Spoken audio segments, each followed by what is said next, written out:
వచ్చే ఎన్నికల్లో కొడంగల్ నుంచి పోటీ చేసే బీజేపీ అభ్యర్థిపై రాకేష్ రెడ్డి కీలక వ్యాఖ్యలు చేశారు. కాటిపల్లి వెంకటరమణారెడ్డి కొడంగల్లో పోటీ చేస్తారు అన్నారు రాకేష్. కొడంగల్లో ఈసారి బీజేపీ గెలుస్తుంది అన్నారు. ఒక్కటి మాత్రం చెప్తున్నాం, యుద్ధం మొదలైంది. ఇది నిజామాబాద్ గడ్డ మీద నుంచే మొదలు పెట్టినాం. యుద్ధం మిగిలే ఉంది తెలంగాణలోన. రాసి పెట్టుకో రేవంత్ రెడ్డి, 113 కాదు కదా, అటు 7 ఉండదు, ఇటు 1 ఉండదు. వెంకటరమణారెడ్డిని కొడంగల్ పంపిస్తున్నాం.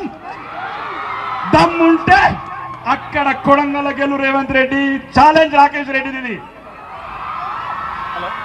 ఒక్కసారి కొడంగల్ ఉన్నావు, ఒక్కసారి కామారెడ్డిలో ఉన్నావు, మూడోసారి వెంకటరమణారెడ్డిని అక్కడికి పంపిస్తున్నాం. కొడంగల్లో గెలిచి చూపి అప్పుడు దమ్ము. రాబోయేది తెలంగాణలో భారతీయ జనతా పార్టీ మాత్రమే. రాసి పెట్టుకోండి.